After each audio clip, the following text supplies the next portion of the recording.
Assalamualaikum warahmatullahi wabarakatuh. Perkenalkan, nama saya Linda Dwi Lestari. Saya dari kelas 1A, prodi D3 Akuntansi. Di sini saya akan memaparkan mengenai wawasan Nusantara. Wawasan Nusantara itu sendiri memiliki arti yaitu cara pandang dan sikap bangsa Indonesia mengenal diri dan lingkungannya yang serba beragam dan bernilai strategis dengan mengutamakan persatuan dan kesatuan wilayahnya. Dalam materi wawasan Nusantara yang diberikan oleh Kak Teddy sebagai pembimbing kita, saya menemukan 5 poin. Yang pertama, kedudukan, kedua, fungsi, ketiga, tujuan, keempat, asas, dan yang kelima, implementasi atau pelaksanaan dari wawasan Nusantara itu sendiri.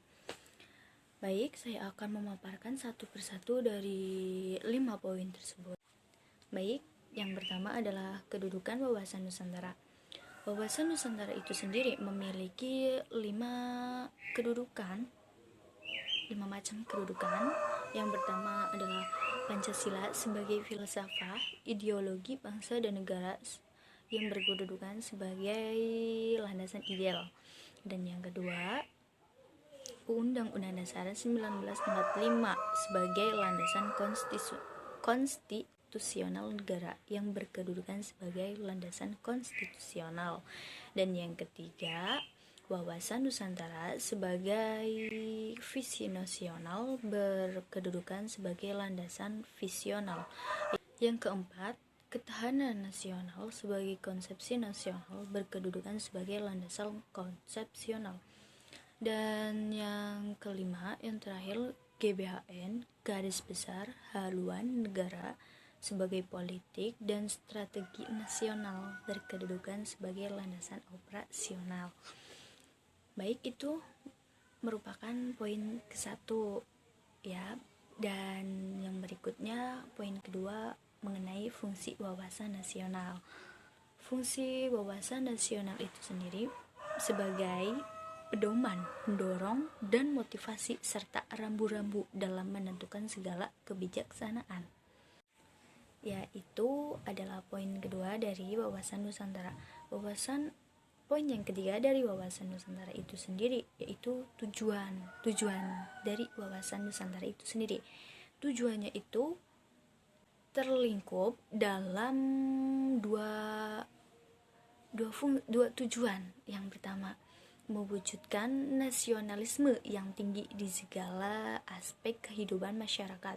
Yang kedua, kepentingan tersebut akan selalu dihormati, diakui, dan dipenuhi selama tidak bertentangan dengan kepentingan masyarakat banyak atau kepentingan nasional. Itu poin yang ketiga. Berikutnya yaitu poin yang keempat, merupakan asas-asas dari wawasan Nusantara. Asas wawasan Nusantara itu sendiri merupakan ketentuan yang harus diciptakan, dipenuhi, dan dipelihara serta ditaati agar tetap taat dan setianya komponen pembentuk bangsa Indonesia terhadap kesepakatan bersama. Komponen asas-asas itu terdiri dari kepentingannya sama, keadilan, kejujuran, solidaritas, kerjasama, dan kesetiaan. Itu merupakan poin yang keempat dari wawasan Nusantara. Dan poin yang terakhir yaitu implementasi wawasan Nusantara. Implementasi itu dapat diartikan sebagai pelaksana, berarti pelaksanaan kita terhadap kehidupan kita sehari-hari.